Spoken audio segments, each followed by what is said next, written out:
consider our market 5 million people. We're literally talking about creating something that can potentially appeal to the entire state.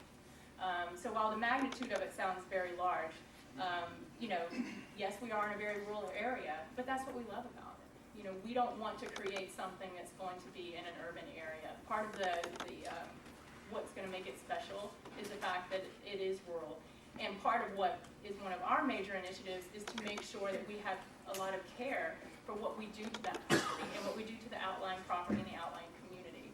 And that's why, as we've approached this, even from day one, when I was looking at which property is it going to be, what are the access points to that property, how do we mitigate the traffic issues, you know, all these different considerations.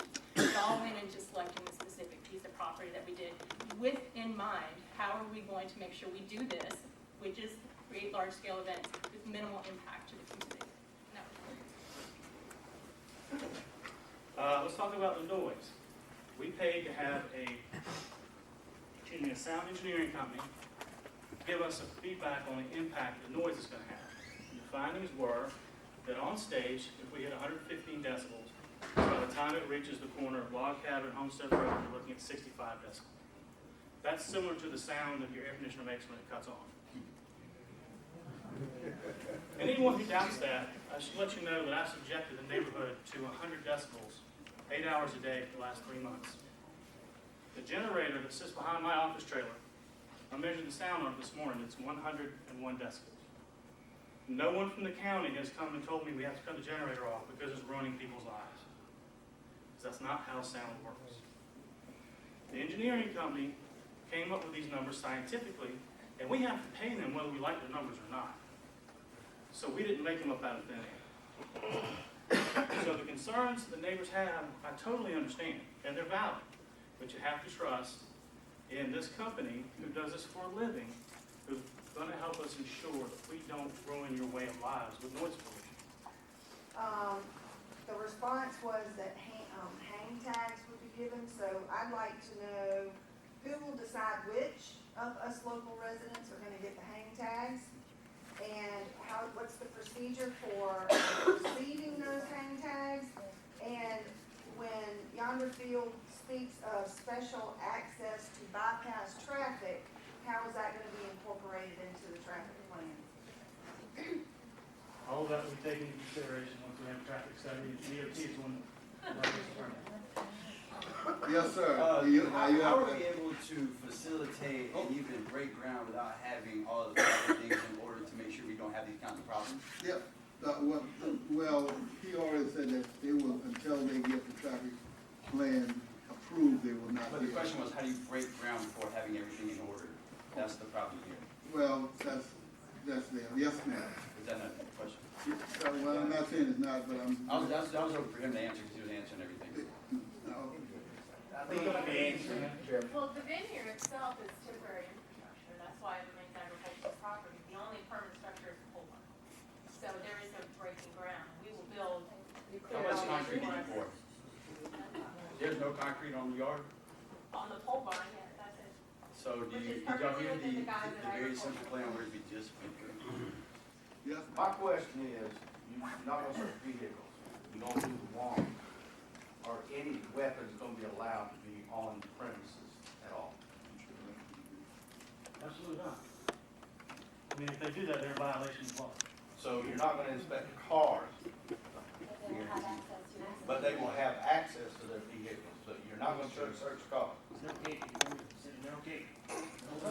So Joe can get in the vicinity? Let's get anywhere. What we do, how we protect ourselves. Enabling is a different thing. I have a question. Yeah, yes. With the security personnel you hire, are they going to be able to come off your premises to protect our property? Yes, they will. They'll be allowed to do whatever? And I think, and I forget, it was somebody right there on your road who asked, I'm sorry, how are we going to make sure people don't abandon their cars and so forth? We're going to have people on Homestead Road. They're going to behave. So we're going to do that. How you going to make them behave? I mean, I'm not being facetious. That's one at a time. Sir, you had to end up your question. Yeah, does anyone consider the impact it's going to have on the immediate churches, White House and Andrew Chapel and Fort Hills Baptist Church, to name 3 in the immediate vicinity less than 4 miles? And I'm saying like, we're church-going people, so whenever church starts at 11, I'm gonna have to be in my house at 9, 10, God knows when. And then getting home, if that's when the gates are letting out. What is the plan for that? That's all part of the scope of the traffic study that will be shared with DOT, we'll make that soon. Second question, Currently don't how have can any you, plans for Sunday. He has a question first, then I'll come back to you. Sir, you got a question, Mr. Ross? Yes, I do. I would like to know, how are you going to handle that much traffic, say 30,000 people? How you gonna handle that? Well, we anticipate breaking down to about 8,500 cars, and we're gonna use the traffic study findings and whatever is required of us by the DOT to ensure an efficient egress and ingress. That's good. But you know one thing, just get out there on I-26 in the morning or the afternoon. If you're not running 85 or 90 miles per hour, you in somebody's way. So the highway patrol, put on the side of the road and just let him go. Because he can't get on the road. He parked on the side of the road trying to catch one person. I found another passenger, like he's standing still. And this is what it is. Yes, ma'am. This thing is good and it's bad. That's the way life is.